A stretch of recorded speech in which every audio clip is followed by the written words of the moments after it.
Bom, então, boa noite a todos e todas. A gente vai começar a primeira oficina do Clube de Programação do ano de 2016, né? Mais uma vez, desejar a todos e todas boas-vindas para esse ano. Esperamos que esse ano seja.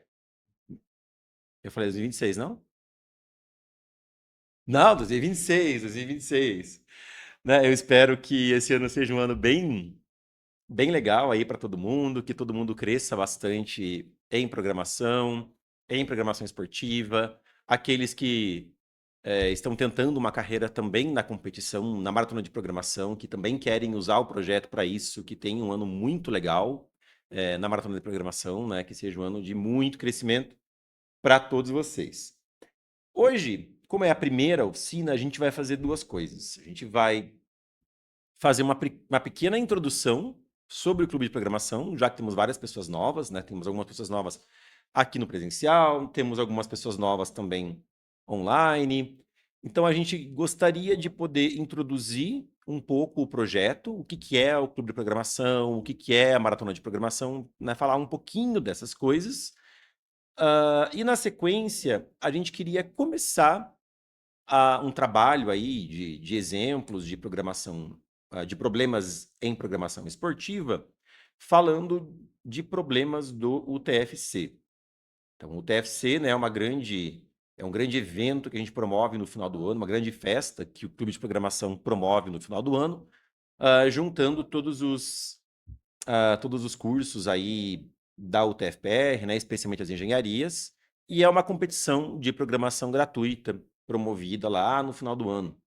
Então a gente quer pegar a última edição do TFC, que aconteceu em dezembro do ano passado, e fazer o upsolving dela, né? O upsolving significa comentar os problemas todos, um por um, comentar as soluções, mostrar código, e nesse processo a gente vai ensinando também conteúdo, a gente vai ensinando a programar mais ou menos desde o zero, né? Chamando atenção ali para alguns detalhes e algumas particularidades do C++ e da programação esportiva, e é mais ou menos isso que a gente quer fazer. Eu vou, para o pessoal que está presencial aqui, não consigo liberar um pouco aqui meu campo de visão, para quem quiser olhar para mim, vocês poderem me ver mais também, né? Então, basicamente é isso que a gente vai fazer hoje, tá? A oficina do Clube de Programação, ela sempre vai das 18h40 até no máximo 8h20. Até no máximo 20h20. Então, talvez acabe antes, tudo bem, mas depois das 20h20 a gente não passa, certo? Acredito que hoje vai ser um dia que a gente não vai chegar até 20h20. Como era a primeira oficina, eu estava meio receoso na quantidade de pessoas que fosse vir. Então, eu vou fazer no máximo 4 problemas ali do TFC, né? Os 4 mais fáceis, para ir com calma, para poder falar com calma também sobre o clube. E aí, na semana que vem, a gente espera ter mais pessoas, né? E aí, quem vier na semana que vem não vai ter tanta coisa assim para ir atrás ou assistir da oficina de hoje que eventualmente terá perdido, né? Muito bem.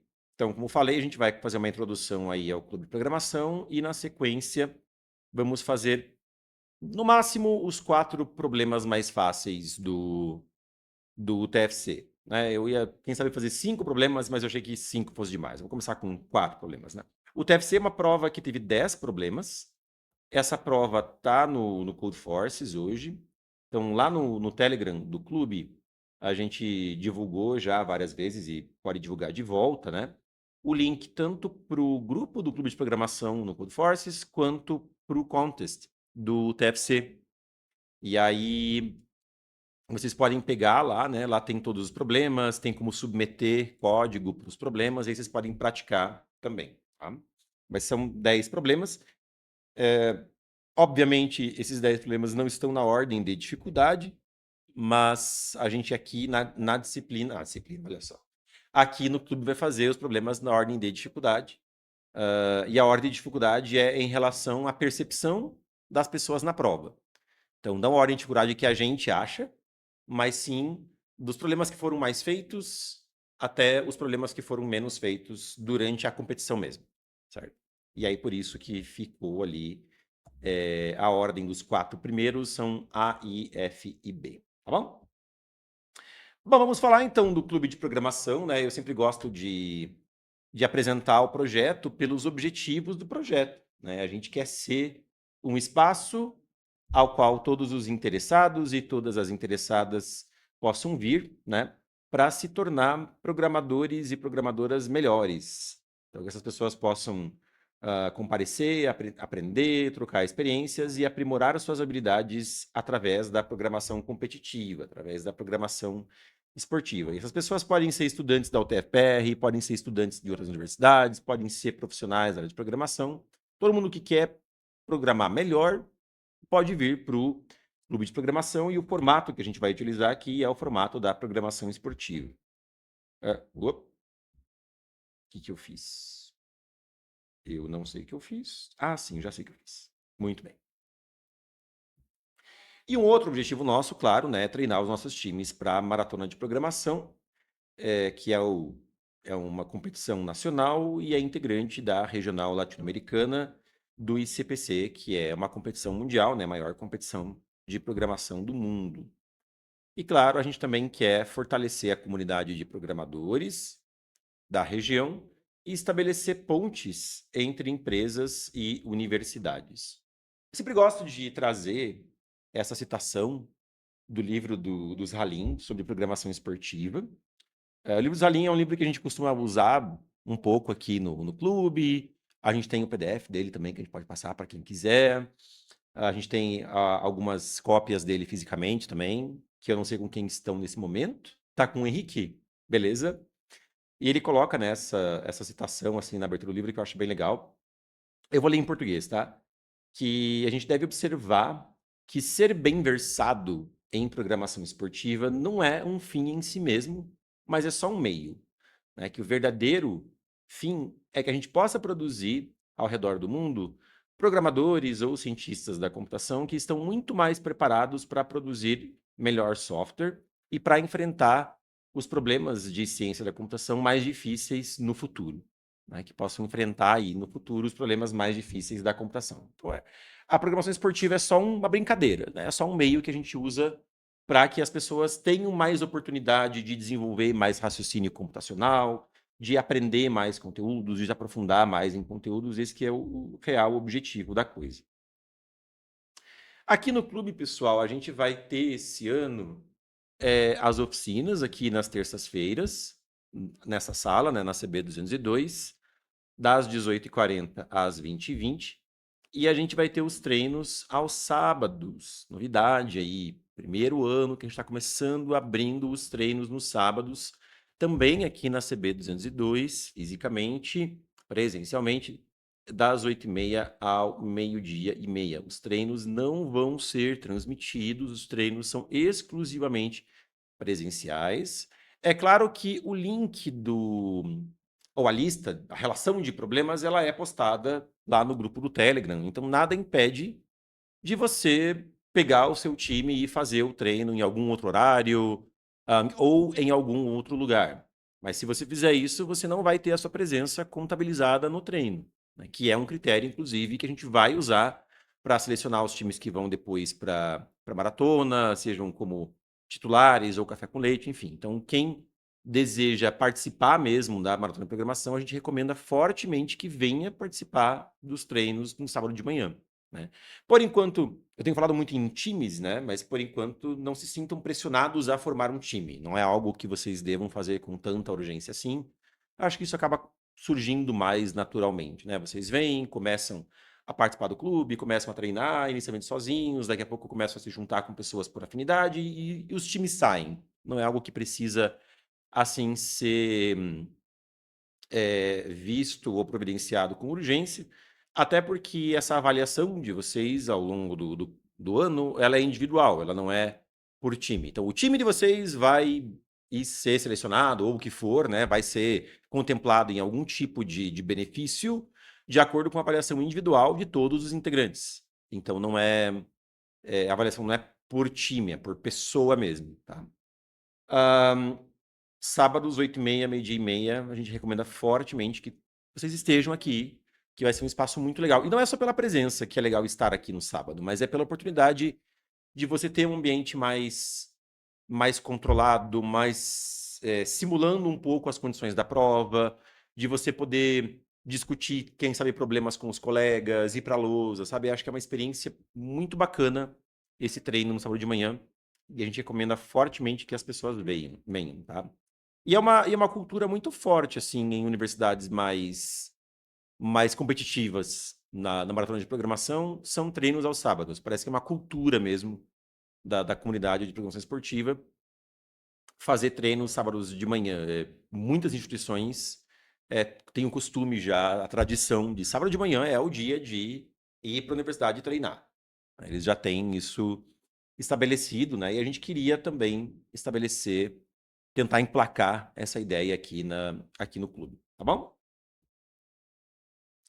Pessoal, alguém tem alguma dúvida sobre o clube, sobre as atividades que a gente vai desempenhar aí ao longo do ano? Não? Tranquilo?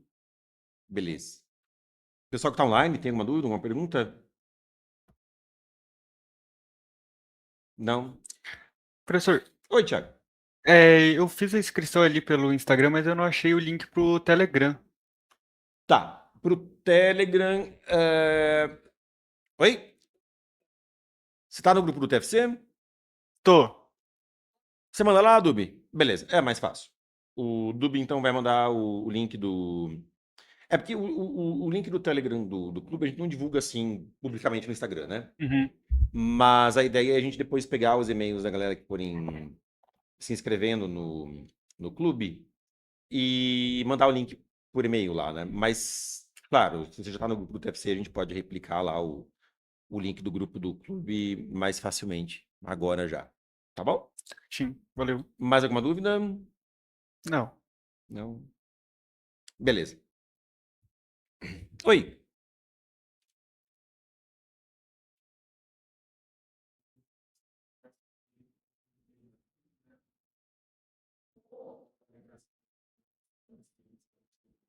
Boa, boa, boa pergunta, né? O colega aqui perguntou como é que a gente faz para lidar com a heterogeneidade dos níveis das pessoas nas atividades do clube de programação, né? Sejam oficinas ou treinos. A ideia é a seguinte: aqui nas oficinas, a gente vai abordar problemas de vários níveis, de vários conteúdos. Então, as oficinas vão ter coisas tanto de nível básico quanto de nível mais intermediário, mais avançado.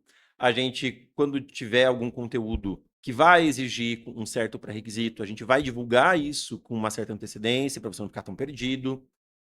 Então, essa é a ideia. Já os treinos, a gente vai ter tanto o treino regular, que a gente vai chamar, que é o treino que vai ter problemas de todos os níveis, basicamente, quanto um treino especial para quem está começando.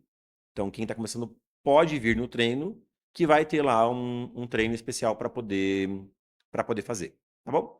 E a gente vai ter ainda, eu não coloquei aqui porque não tem ainda horário, mas a ideia é fazer mais uma edição do nosso curso de introdução ao clube de programação. A gente fez no semestre passado, né? Um curso de 6 semanas, 6 aulas, uma aula por semana, que começa do zero absoluto mesmo de programação, e a gente vai reeditar o curso nesse semestre. Então, vocês vão poder também fazer, né, trilhar esse caminho e pegar bem a base ali neste curso. Bom, mais alguém? Diga.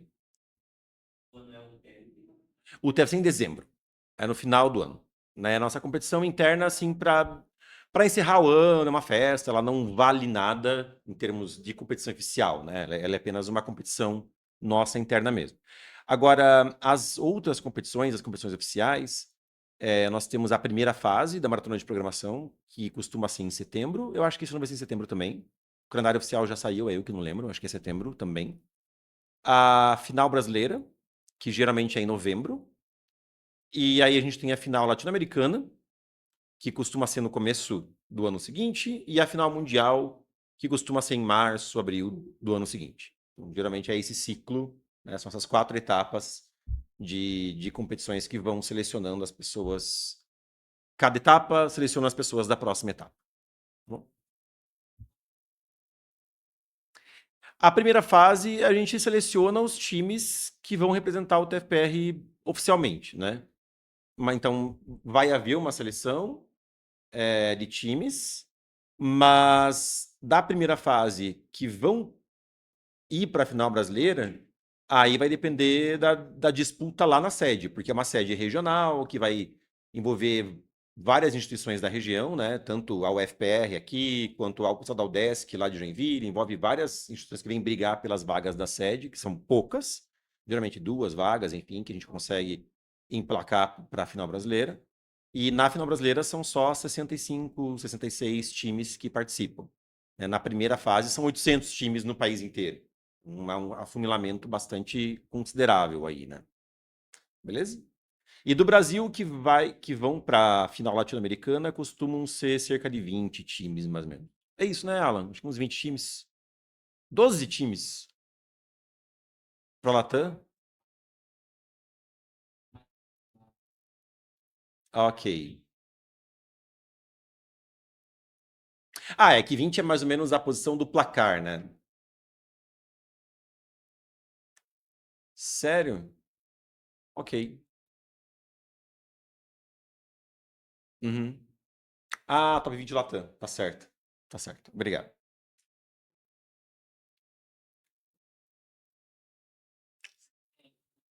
É.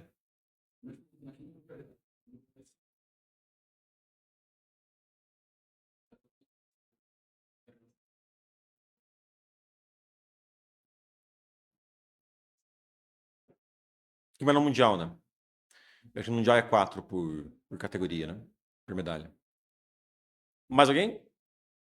Não? Beleza. Bom, vamos começar então. A gente vai falar do primeiro problema aí do TFC.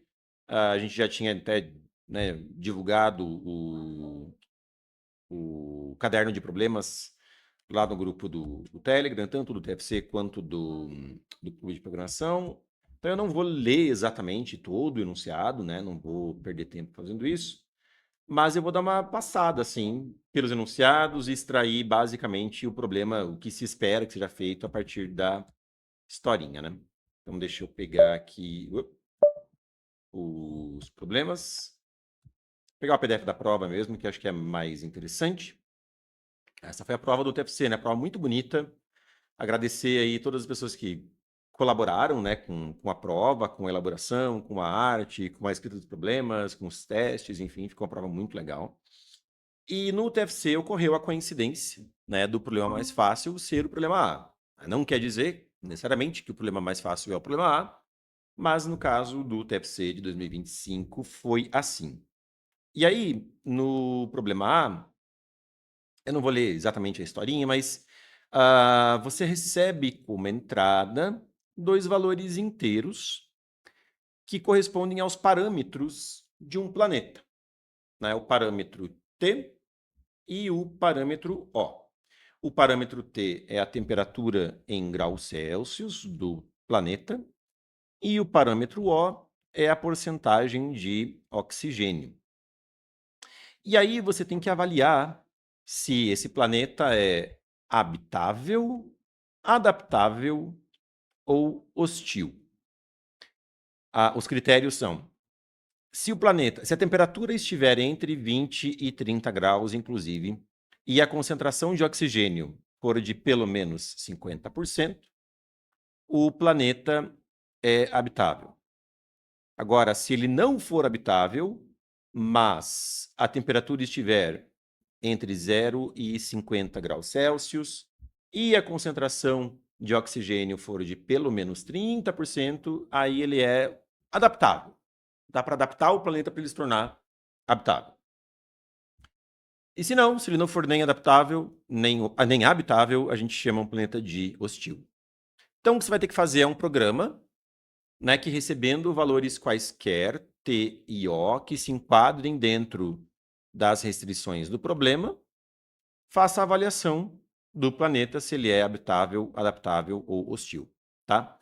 Gente, em geral, para quem nunca viu um problema de programação esportiva, está vendo pela primeira vez um problema de programação esportiva, esses problemas têm essa cara. Eles têm ali uma historinha bonitinha para introduzir o enunciado do problema.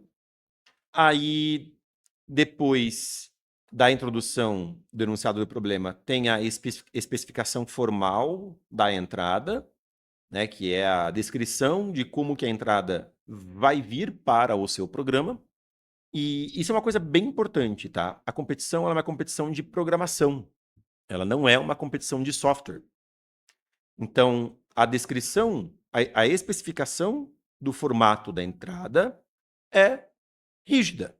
Você não precisa se preocupar com eventuais casos que não sejam exatamente o caso que é descrito no enunciado do problema. Então, se aqui está dizendo que a entrada é composta por uma única linha contendo dois números inteiros t e o, e t é um inteiro que está entre menos 50 e 150, e o é um inteiro que está entre 0 e 100, você pode confiar cegamente, quase cegamente, exceto se o autor do problema tiver cometido algum erro, acontece, mas não é para acontecer, tá? Você pode confiar que a entrada vai ser assim. Ela vai ser uma única linha contendo dois inteiros, os dois inteiros dentro desses intervalos correspondentes, e você não precisa se preocupar com esses inteiros não estando dentro dos intervalos. Tá? Por quê? De novo, é uma competição de programação. A gente quer ver você implementar, desenvolver e implementar um algoritmo capaz de transformar uma certa entrada em uma certa saída, dentro daquilo que é especificado formalmente na descrição do problema. Não é para você se preocupar com eventuais casos que o usuário poderia colocar para forçar o programa a dar crash. Não. Esse tipo de coisa a gente não costuma tratar em uma competição de programação, né?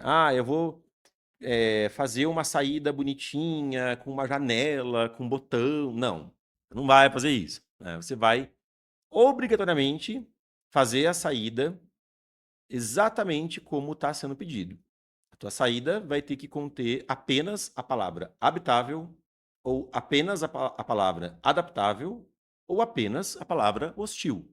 Você não vai escrever lá, o planeta é habitável. Ou tipo, que legal, o planeta é... Não. O problema está dizendo para você imprimir habitável.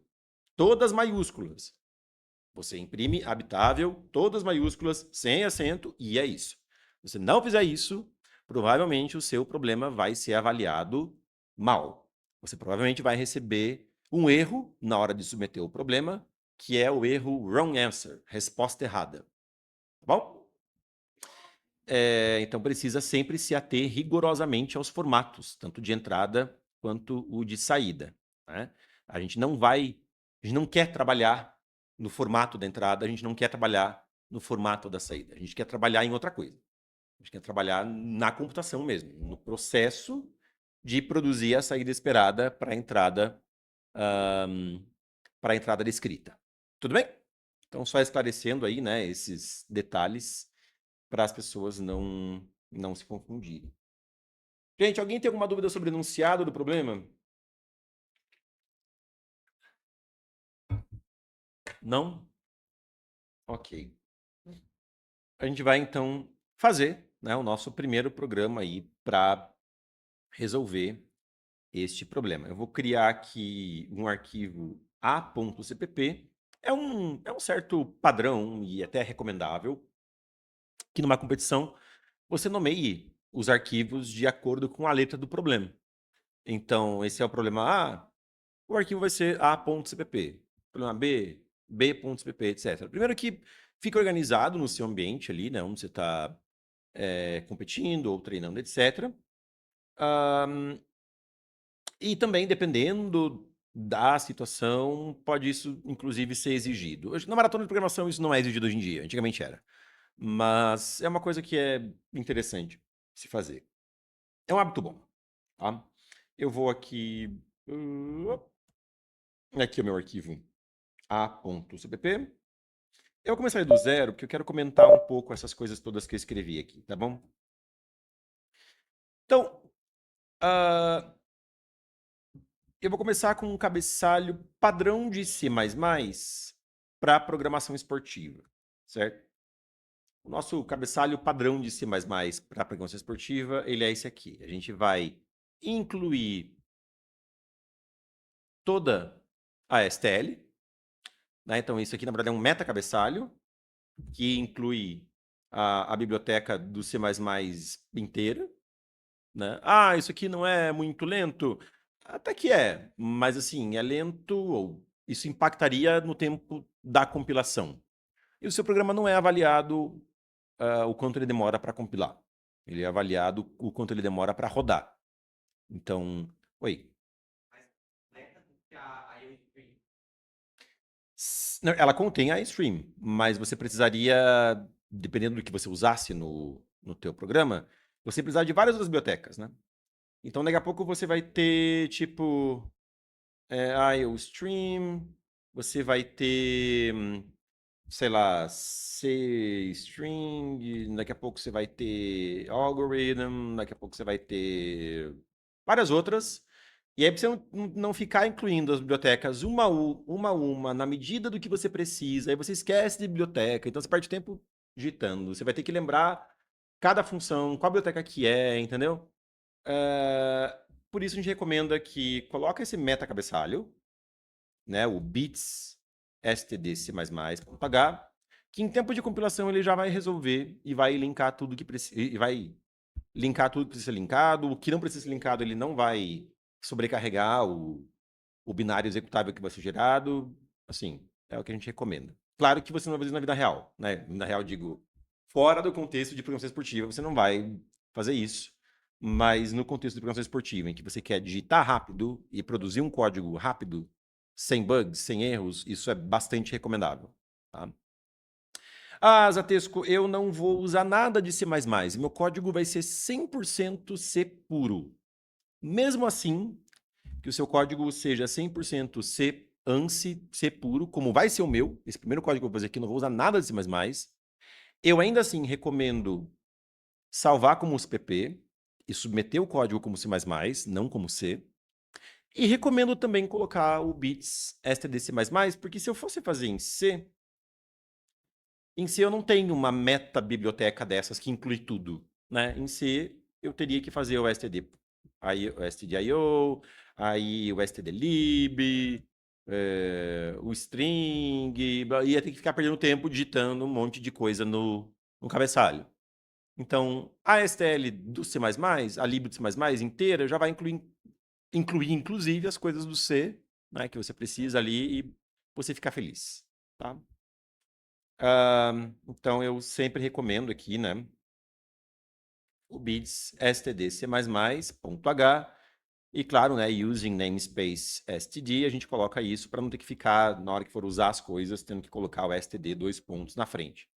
Então,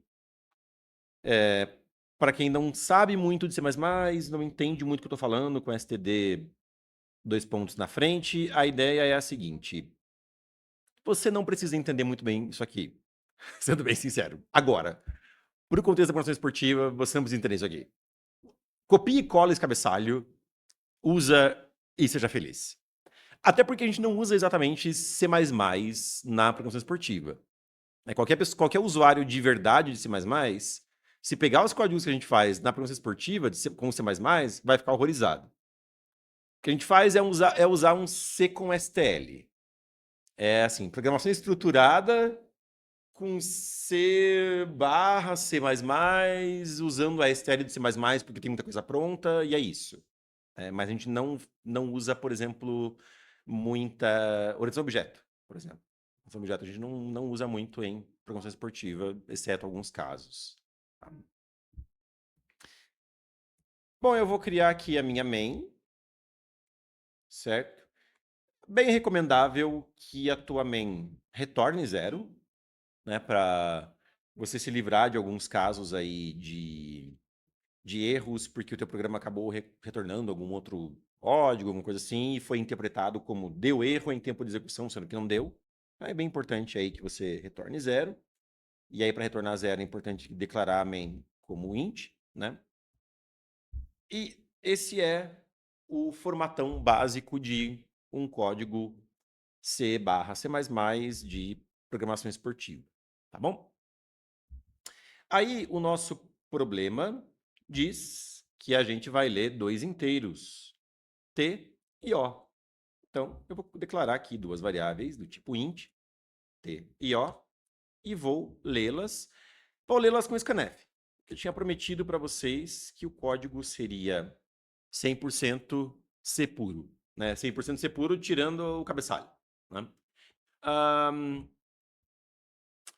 Tem gente que gosta muito de usar sem cout, que é de C++ mesmo, né? Tem problemas, pode usar. Tem alguns contextos, tem alguns problemas que a gente precisa fazer um pequeno hack para poder evitar que o CIN e o cout boicotem o problema, o programa de passar no time limit do problema. Isso pode acontecer. Não seria o caso deste problema, ele é um problema bastante simples mesmo. Mas dependendo do problema, o CIN e o cout podem acabar fazendo o teu programa ser lento demais, por motivos nos quais eu não vou entrar agora, e a gente precisa fazer uma coisinha no código para ajustar. Eu não vou falar sobre isso, mas com scanf e printf não há esse problema. Tá? Quando chegar o momento, a gente aborda aqui no clube sobre mais detalhes aí em relação ao sem e cout. E eu, assim, particularmente tenho um carinho muito grande por scanf e printf. Eu, realmente, assim, né? Acho que por ter lecionado por muitos anos disciplinas introdutórias de programação em C puro e tal, acabei realmente me acostumando a scanf e printf. E na programação esportiva eu não vejo tanta necessidade assim de usar sem cout. Até porque os formatos de entrada e saída costumam ser bastante redondinhos. Tem algumas coisas que facilitariam, né, o sem cout, tipo strings e coisa assim, mas eu ainda prefiro as minhas gambiarras para ficar transformando string do C em string do C++ e vice-versa. Eu gosto mais disso do que apelar para sem cout. E é claro que os meninos ali experientes estão horrorizados com tudo isso que eu estou falando. Mas tudo bem. Isso é detalhe, né? Preferências aí, vai do gosto de cada um. E aqui no clube, nas oficinas que vão ser ministradas por várias pessoas, né? Eu estou só abrindo aqui o ano e ministrando as primeiras oficinas. Vocês vão ver muitos estilos diferentes aí de programação e tá tudo bem. Tá? Bom, a gente tem que começar a avaliação, né? Dos parâmetros que foram passados na entrada para fazer a decisão se o planeta é habitável, adaptável ou hostil. Deixa eu só dar um giro aqui e ver se no Google Meet está tudo ok. E aparentemente está tudo ok. Ninguém falou nada no chat por enquanto, ou recentemente. No OBS também, está aparentemente gravando, tudo certo. Vou voltar aqui pro problema. Deixa eu botar aqui no fundo desse cara. Então, olha só. Aqui o enunciado diz que para o planeta ser reconhecido como habitável, a temperatura tem que estar entre 20 e 30 e o oxigênio tem que estar pelo menos 50. Então, a gente vai fazer um if para avaliar a condição, né? Se a temperatura menor ou igual que 20 e a temperatura desculpa, temperatura maior ou igual que 20 e a temperatura menor ou igual que 30 e o oxigênio maior ou igual que 50, certo? Sempre importante usar, né? Dois E's comerciais para o E lógico. Temperatura entre 20 e 30, infelizmente, não dá para fazer coisas do tipo, né? Seria bem legal poder fazer isso, mas não dá. Você tem que avaliar as duas condições. E aí a gente então avaliou a condição de quando o planeta é habitável. Modo bem simples. Habitar. Aqui a palavra é realmente muito simples, muito pequena, é habitável, e eu acabei digitando ela na hora, tá? Uma recomendação que eu já vi pessoas fazerem para maratona de programação, para competições de programação, é você evitar a digitar as coisas, a copiar esse tipo de coisa no código, porque pode ser que você está nervoso na prova, daí a palavra é muito grande, ou a frase, especialmente frases, né? São muito grandes, e aí você copia a frase e você acaba esquecendo de copiar um ponto, ou comete um typo, um erro de digitação e não percebe. Então, você selecionar no PDF, e você sempre tem o PDF das questões na prova, você selecionar no PDF a frase, copiar e colar é sempre mais seguro do que você digitar e acabar cometendo um erro de digitação. Mas aqui, uma frase só, eu só escrevi, pronto, né?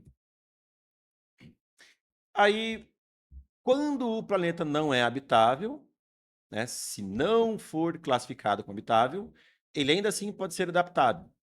Vejam a importância de colocar, então, portanto, uma cláusula else, né, no código. Else if, se o t estiver entre 0 e 50, t pelo menos 0 e t no máximo 50, e o oxigênio pelo menos 30, aí eu printo adaptável. Beleza? E se não, eu printo que o planeta é hostil. Beleza, galera? Alguma dúvida sobre este código? Alguém aí tá com alguma dúvida? Opa, esse aqui é o OBS, não é o Google Meet. O Google Meet tá aqui. Alguém quer perguntar alguma coisa sobre o código? Ficou com alguma dúvida? Por enquanto, tranquilo, né? Todo mundo manja o mínimo de programação para entender o que eu estou fazendo aqui? Sim? Beleza. Sei que a gente está gravando, né? E pessoas talvez estejam assistindo essa gravação depois. Então, se você tem alguma dúvida sobre qualquer coisa que eu comentar durante aqui a oficina e você quer perguntar, você pode mandar a pergunta lá no grupo do Telegram, do Clube de Programação. Ah, tal minuto do vídeo, o Tadesco falou isso, ou a pessoa falou isso, eu não entendi, alguém pode me ajudar? E a gente vai estar sempre lá pronto para ajudar, ok? Vou submeter o código aqui no Codeforces. Problema A. Ah, não, para submeter aqui mesmo, né? Submit code. Escolho o problema A, vou copiar e colar o código e vou submeter. Eu estou fazendo uma coisa que eu não devia fazer. Eu estou submetendo o código sem testar. A gente não deve fazer isso. Tudo bem que o problema é realmente muito simples. Mas, assim, sempre muito recomendável você testar o código primeiro antes de submeter. Então, vamos testar aqui, até para mostrar o processo de compilação, etc. Para compilar, código C++, a gente compila com G++, né? Na prova sempre são passadas no caderno de problemas várias flags de compilação de cada linguagem.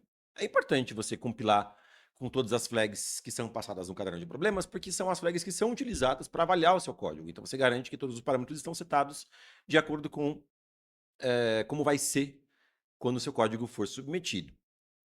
Aqui, localmente, né, apenas para teste no contexto da oficina, eu vou usar apenas as flags -w all, né, para mostrar todos os warnings. Colocar o -o2, é bom. Colocar pelo menos o -ozão 2. E só. Acho que já é suficiente, tá bom? Compilou, tudo certo, né? Ele deu só o warning do scanf. Esse warning a gente está acostumado quando usa a combinação do WAL com A2, ele sempre vai dar esse warning do scanf, a gente ignora. E agora eu vou compilar. Né? Isso criou aqui o binário executável A.out. Eu vou executar o código. Para executar, é que o caso deste problema são valores muito simples. Eu vou digitar no terminal mesmo, mas às vezes a gente não quer fazer isso. Às vezes a gente quer criar arquivos de entrada e fazer testes mais customizados, né? Mais padronizados, e não ter que ficar digitando vários valores no terminal o tempo todo. E depois eu mostro como fazer isso. Não vai ser o caso deste problema aqui. Então aqui eu vou só executar o programa. 25, 60, habitável, está certo. 40, 40, adaptável, está certo também.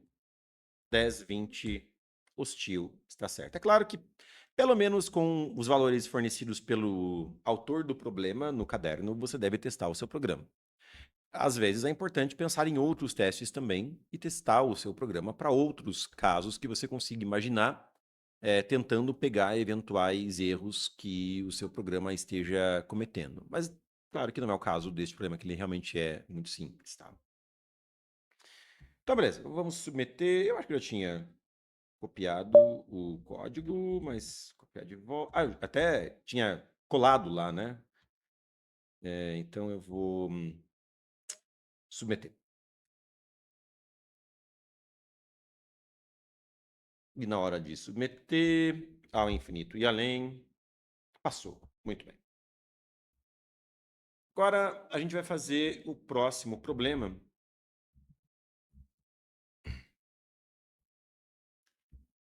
Alguém tem alguma dúvida? Oi.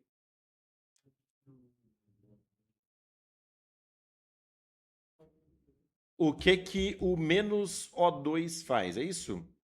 Tá. Isso seta um parâmetro de otimização do compilador, basicamente. Eu não vou entrar em detalhes no que exatamente o GCC, o G++ faz com cada parâmetro de otimização, mas o menos O2 ele é um nível de otimização que ele vai aplicar no binário executável, mas esse padrão de otimização ele tem como uma certa contrapartida ah, que ele não é muito imune a algumas más condutas da parte do programador. Então, digamos que algumas más condutas do programador em relação à inicialização de variáveis, especialmente em seance, etc., que não é o caso, hã, sem esse parâmetro de otimização, não daria nenhum problema no binário executável, mas na hora que você seta o parâmetro de otimização para O2, essa tua má conduta de programação aparece. Então, existem aí algumas, algumas coisas que eventualmente o programador pode fazer de errado, que dependendo do parâmetro de otimização podem aparecer ou não. Então, o O2, que é o parâmetro de otimização utilizado pelos juízes das compressões de programação, é, é o parâmetro aí que é interessante também vocês usarem quando compilam e testam os problemas localmente, para você garantir que o teu programa está sendo testado por você do mesmo jeito, ou do jeito mais próximo possível do que ele vai ser avaliado pelos juízes, sob os mesmos critérios, tá bom? Diga.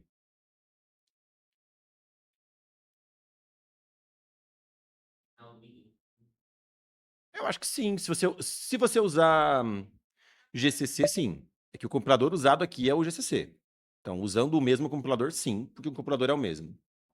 Mas o compilador usado na maratona é o GCC, o G++, né? O GNU C++. Sim, beleza? Eu estudo uma resposta que me parece mais óbvia, mas eu nunca usei no Windows. Se alguém usa Windows, é sim, né? Vocês confirmam.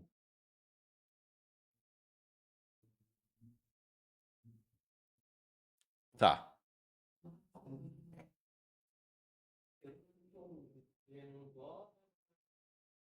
O menos O é só para renomear o binário executável, né? Então, eu não coloquei aqui, por isso que ficou a ponto .alt mesmo, né? Mas a gente seta essas duas flags, pelo menos. O menos Wzão all ajuda, ele pode ajudar, mostrando mais warnings do que o padrão mostraria, né? E o A2 é o parâmetro de otimização, como eu falei. Tá bom? Vamos para o próximo problema. Problema aí, imprudência artificial.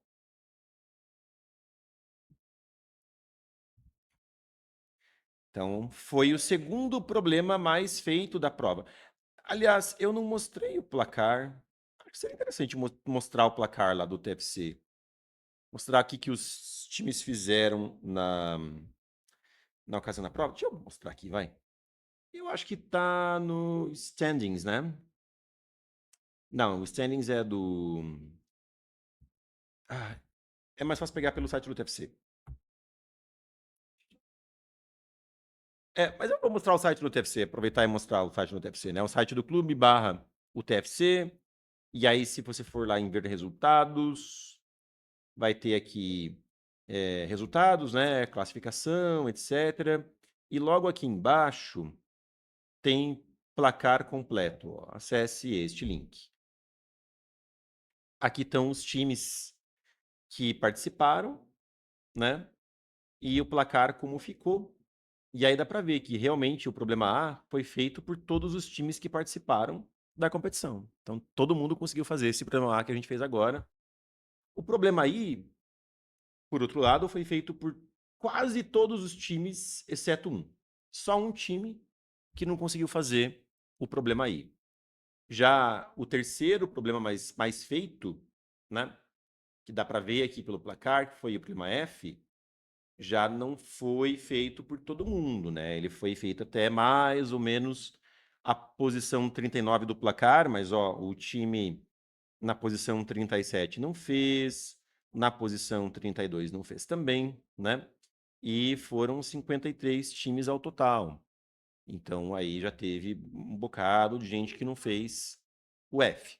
Beleza?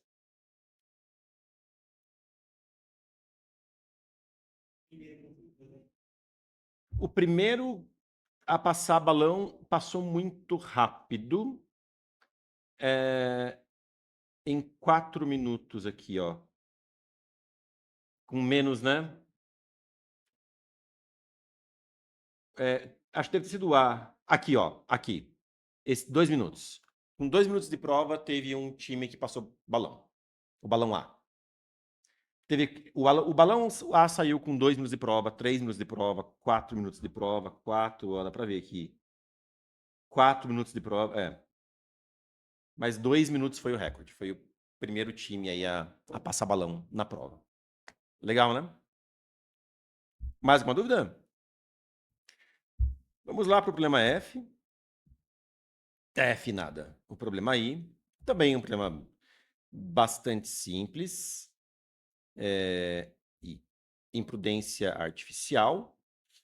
Então, nesse problema eu vou resumir um pouco a história, até porque a gente gastou bastante problema no problema A, né? Nosso primeiro problema fazendo, eu quis fazer as coisas bem devagar, mas aqui já vou acelerar um pouquinho. A gente tem uma tripulação aí, né, que vai viajar, vai fazer uma viagem interespacial e tem uma certa quantidade de água, né, no tanque para consumo da tripulação T. Uma quantidade de água T para consumo da tripulação. Aí, além da quantidade de água que você tem no tanque, você sabe também, né, você recebe a quantidade de litros que um tripulante consome por dia. Essa quantidade é C. E você também recebe o número de tripulantes N e o número D de dias da viagem. Né? Você sabe quantos dias vai durar a viagem. E aí é para dizer, ao final da viagem, quantos litros que vai sobrar no tanque. Beleza? Então, por exemplo, lá você começou uma viagem com 3 litros no tanque. Só que você sabe que cada tripulante consome por dia 1 litro de água. Você tem 3 tripulantes. E a viagem vai durar 1 dia. Então você sabe que esses 3 tripulantes vão consumir neste único dia de viagem, no total, 3 litros de água. Então, ao final da viagem, vai restar 0 litros de água no tanque. Beleza?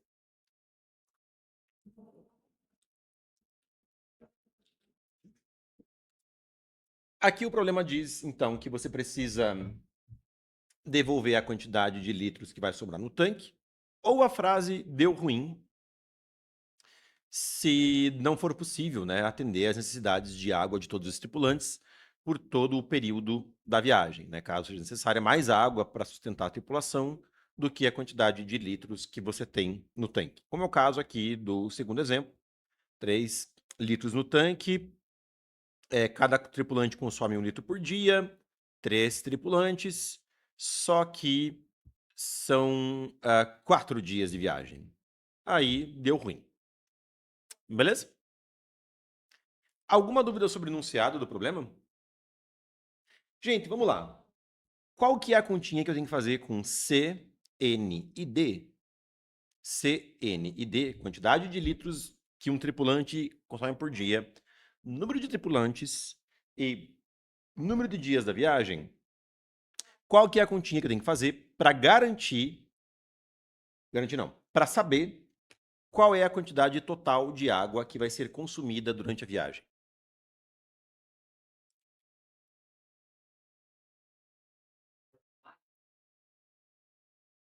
Muito bem. O que eu tenho que fazer é multiplicar C vezes N vezes D. Isso é a quantidade total de água que vai ser consumida. E aí eu comparo isso, né, com T, que é a quantidade de água que eu tenho no tanque. Se for maior, deu ruim. Se for menor, eu subtraio, certo? E eu tenho a resposta do problema. Beleza? Todos de acordo? Então, vamos codar isso, porque é só isso mesmo que a gente tem que fazer. Vou abrir aqui um código.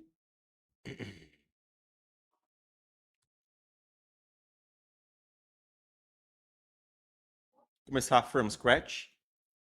A gente nem sempre vai aqui no clube, pessoal, seja eu ou os colegas de vocês, dependendo da complexidade dos códigos, começar from scratch, tá? Isso era um hábito que eu tinha sempre antigamente, mas a gente quer umas oficinas um pouco mais dinâmicas e para códigos muito longos a gente já vai chegar com partes do código já pré-preenchidas e trabalhar apenas em coisas mais centrais, assim, tá? Então temos na ordem T, C, N, D. São os 4 inteiros que a gente vai ler, e a gente vai ler todos de uma vez, com scanf, porque os Atlético gostam muito de scanf, para o desespero da torcida. E a gente vai, então, pegar C vezes N vezes D e subtrair de T, certo? T menos recebe. Então, eu estou descontando do tanque a quantidade de água que vai ser consumida. Se a quantidade final no tanque for menor que zero, for negativa, não pode ficar negativa, eu vou printar a frase deu ruim. Deste jeito aqui, né? Voltando lá no enunciado do problema, não tem ponto, não tem nada, o D é maiúsculo, deu ruim. Se não, eu vou printar T. Toin. T. Ok? Uma pequena alerta aí para quem tem um pouquinho mais de experiência com programação. Eu acho que é bom falar sobre isso, apesar de este ser um problema fácil, porque ele foi setado para ser fácil, né? O autor do problema configurou o problema para ele ser fácil. Mas se o autor quisesse ser um pouquinho mais sacana, isso aqui deveria acender um alerta para todo mundo que programa um pouquinho. Porque eu estou pegando 3 inteiros e multiplicando. Multiplicação escala os valores rápido. É que no caso do problema, todos os inteiros são no máximo 100.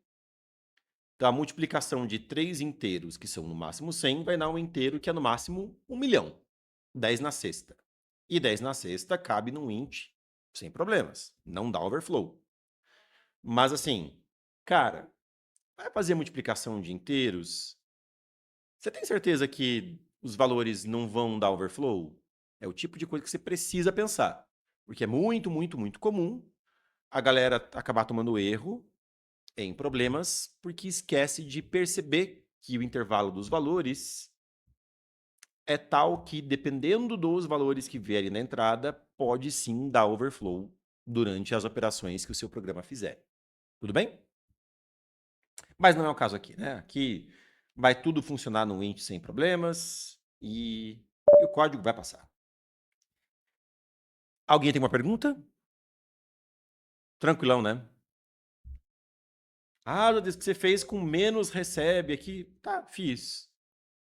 Tem como fazer sem? Claro. né? Aqui foi só um jeito meu de fazer, você pode fazer como você quiser.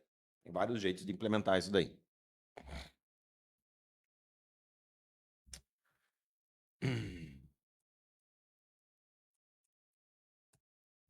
Então, estou compilando o código, compilar, compilou. Vou executar agora. Vou executar para valor, para entrada só, de exemplo, os casos de teste de exemplo. 3131033134, deu ruim, que é o que tinha que dar mesmo. Então, vou submeter o código lá, sem mais delongas, nem mais enrolações.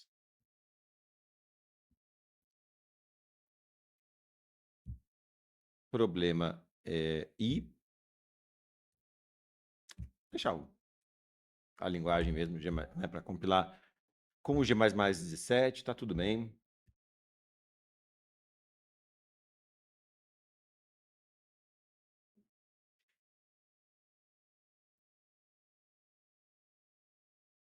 Tá indo.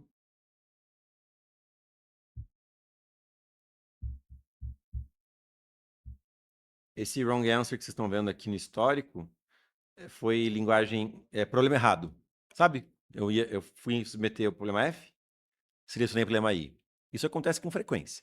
O pessoal que compete aí já fez dessa, né? Você vai submeter um problema e deixa lá outra letra, ou esquece de trocar a letra e acaba tomando wrong answer.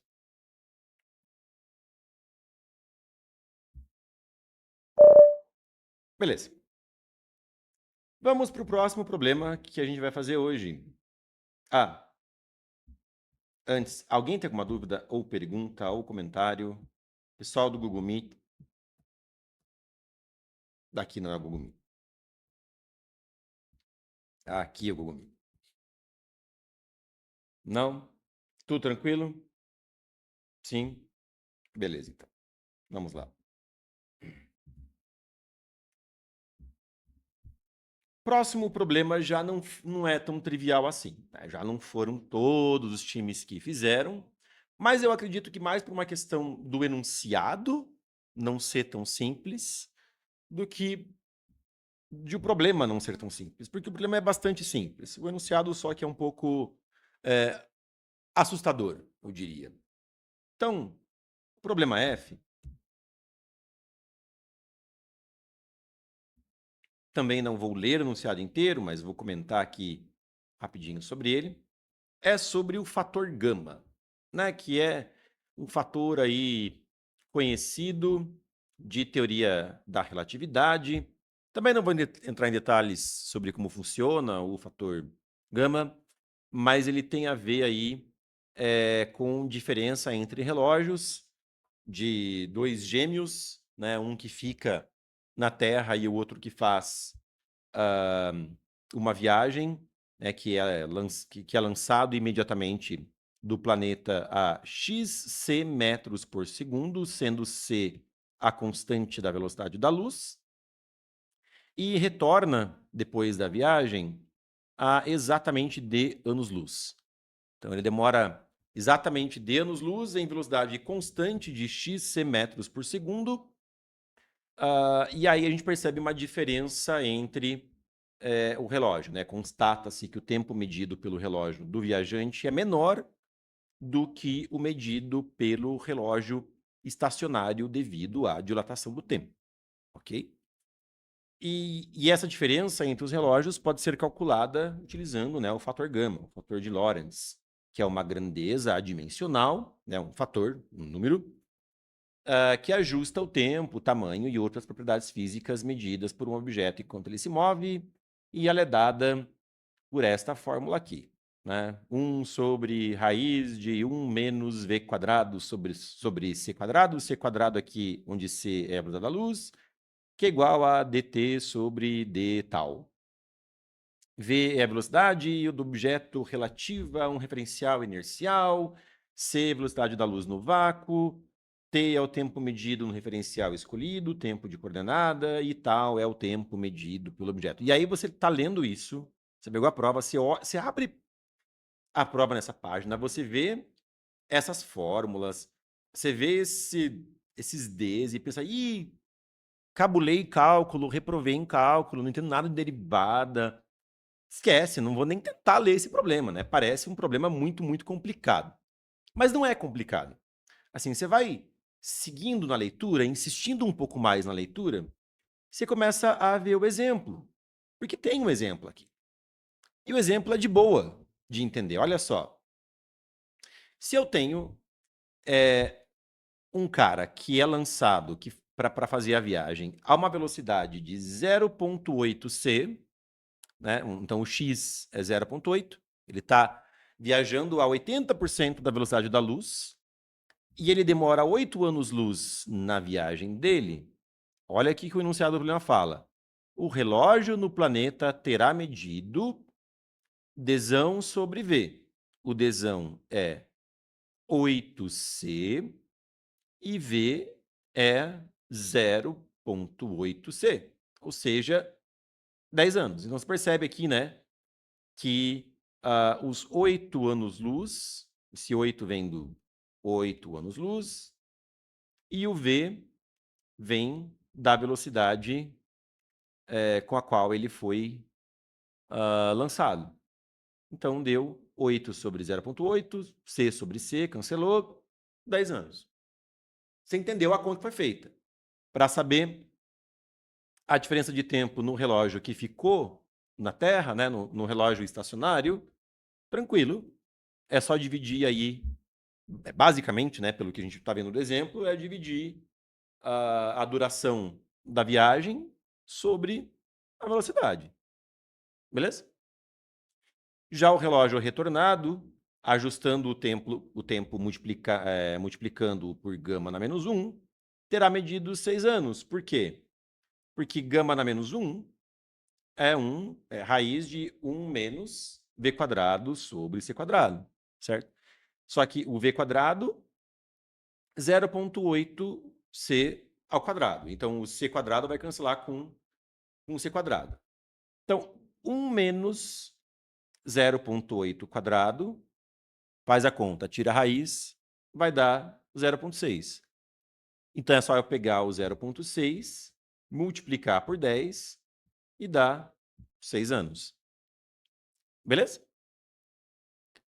Então, assim, lendo o problema, você consegue perceber como que as contas são feitas, né? Ainda que você tenha em primeira mão se assustado desnecessariamente com o enunciado, tá? Até aqui, daí o problema entra na história do paradoxo dos gêmeos, uma história muito legal e tal, mas vou pular direto para a entrada, para a descrição aqui da entrada e da saída e tentar apresentar para vocês o que o problema pede. Então, você vai receber o x, né, que corresponde a, a quanto da velocidade da luz você está viajando e d a duração total da viagem. É basicamente isso, certo? E a gente sabe que para calcular o tempo do relógio, que fica do relógio estacionário, é só dividir um valor pelo outro, certo? Então, você vai receber o x, vai receber o d, você vai saber o tempo do relógio de acordo com a descrição do problema. O que a série está pedindo é a diferença, valor absoluto, entre os tempos medidos pelo relógio que viajou e o relógio que ficou. Beleza, galera? Alguma dúvida em relação ao enunciado? Não? Então, é isso. Vamos codar isso aqui rapidinho. Se alguém ficou com alguma dúvida, talvez no código vai ser esclarecida. Este é o problema F. Alguém quer complementar alguma coisa sobre o problema? O autor do problema quer complementar alguma coisa sobre o problema? É você, Alan, não? Ah, era o Fernando, o autor? Ah, tá. Vocês não querem complementar nada sobre o problema? Não, né? Ok, é isso aí. Muito bem.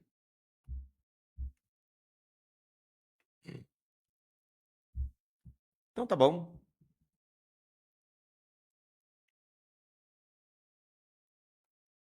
Gente, isso é muito comum de programação esportiva, tá? Você ter que interpretar o enunciado, ter que ler os enunciados sem medo, sabe? É uma habilidade importante e eu acho que é algo importante não só para programação esportiva, mas para a vida mesmo, né? Quantos problemas assim que a gente não quer encarar, porque a gente tem medo deles, porque eles parecem difíceis demais. Mas aí, sabe, quando você vai com calma, você vai destrinchando, vai analisando, você percebe que não, isso não é tão difícil, isso dá para fazer. Então, de novo, né, a gente usa esse modelo da programação esportiva, mas tem que sempre lembrar que a programação esportiva aqui não é o fim em si mesma, são habilidades importantes que a gente está desenvolvendo, inclusive habilidade de leitura, de interpretação de enunciado, né, de encarar as coisas que têm que ser feitas, ainda que pareçam difíceis, tudo isso é legal e são habilidades importantes de se construir. Bom, eu vou começar aqui então o código, né? A gente sabe que vai ler dois valores, x e d, que podem ser valores não inteiros, né? O d é garantido que é inteiro, mas o x é um valor não inteiro que é fornecido com 3 casas decimais. E aí, já que o d não é muito grande também, é no máximo 100, e eu vou fazer contas com esses caras, vou tirar raiz, vou fazer um monte de contarada de ponto flutuante, eu já vou ler os dois valores como ponto flutuante mesmo. E ponto flutuante aqui, a gente sempre recomenda usar double. Nunca, nunca use float. Né? Use sempre double. Float é uma precisão, felizmente, muito pequena aí para você tratar com valores não inteiros. Tenho x, tenho d. Vou ler ambos. Para ler double é %LF no scanf. Aí agora a galera do 100 já poderia dizer, no 100 não precisa lembrar que o formato é %LF, é só dar 100 variável e pronto, né? Então, beleza. Tudo bem, Henrique? Então aqui eu tô, né, lendo X e D. E aí eu sei que, vocês devem ter reparado aí uma certa tendência minha, isso é estilo meu. Ainda que as variáveis venham maiúsculas, na descrição do problema, eu geralmente uso variáveis em minúsculo. E o motivo é para não ter que ficar apertando Shift na hora de codar. É só isso. Tá. Fecha parênteses.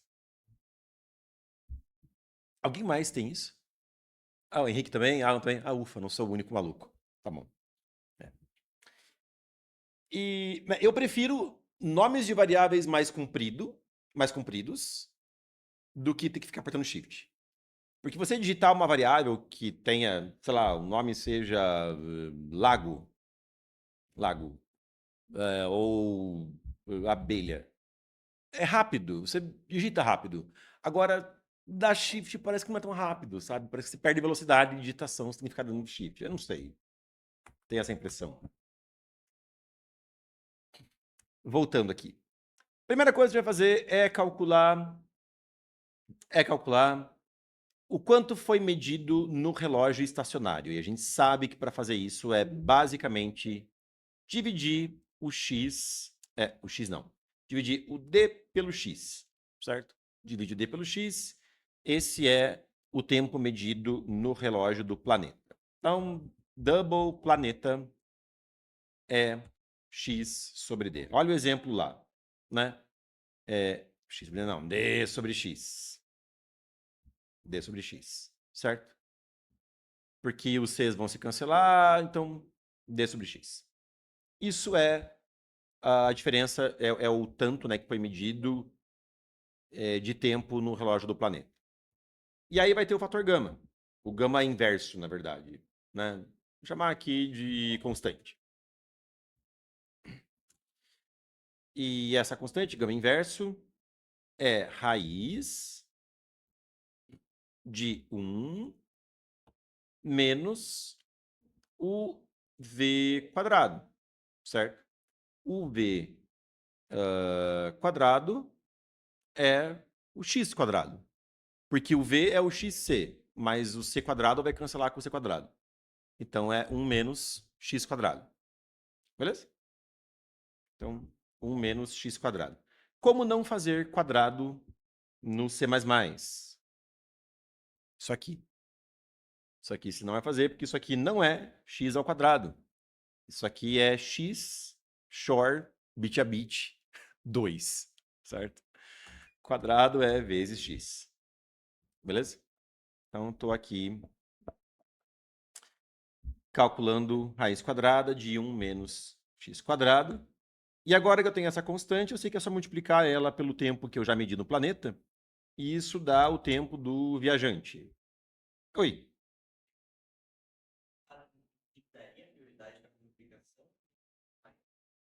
A prioridade é da multiplicação sempre. Eu não preciso do parênteses. Tá bom? 1 menos x vezes x. Primeiro é efetuada a multiplicação, depois 1 menos a multiplicação. Tá bom? Daí, o tempo do relógio do viajante, eu sei que é a constante vezes o planeta. E o que eu tenho que imprimir é a diferença entre esses dois valores. Do planeta e o viajante. Certo? Então é isso que eu vou imprimir. %LF, né, para imprimir double. Então, é um menos o outro, só que é diferença. Diferença é valor absoluto, certo? Como que faz valor absoluto de um valor double? FABS. Ok? Não é ABS. Ups, FABS. ABS é valor absoluto de int, certo? FABS é de double. Se você quer de float, eu acho que é FABSF, se eu não me engano.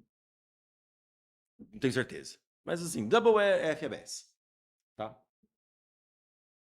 Dá para saber indo no man. Quer ver? Ups.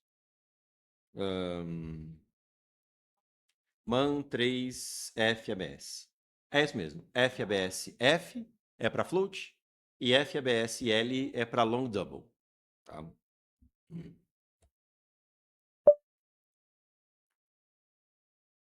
Alguma pergunta? Zatesco, lá no enunciado do problema os valores estão sendo mostrados com muitas casas decimais. Não tem problema.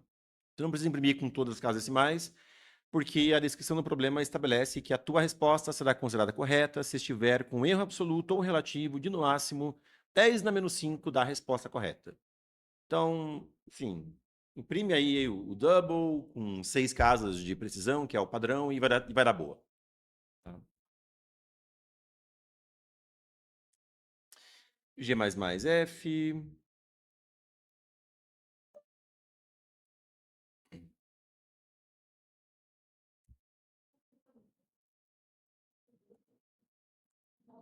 Boa. Boa também. É isso aí. Sem mais delongas, vou submeter.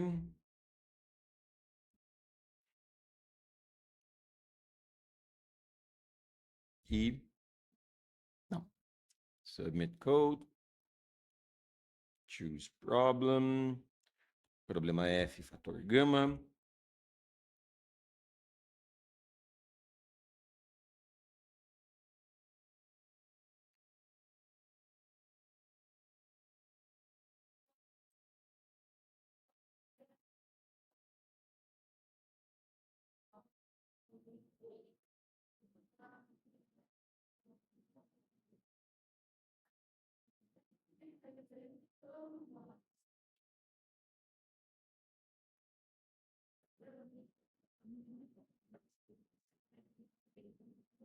Tá demorado com forças, né?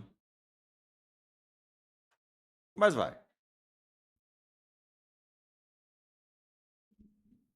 Passou. Só alguma dúvida? Alguma pergunta? Não? Bom, 10 minutos, 9 minutos, eu acho que talvez seja pouco para fazer o B. O B exige um pouco mais de raciocínio. Será que é tão pouco assim? Eu acho que a gente vai ficando por aqui. O objetivo mesmo era esse primeiro startup aí das oficinas. Não tem problema a gente não ter ido tão pra frente.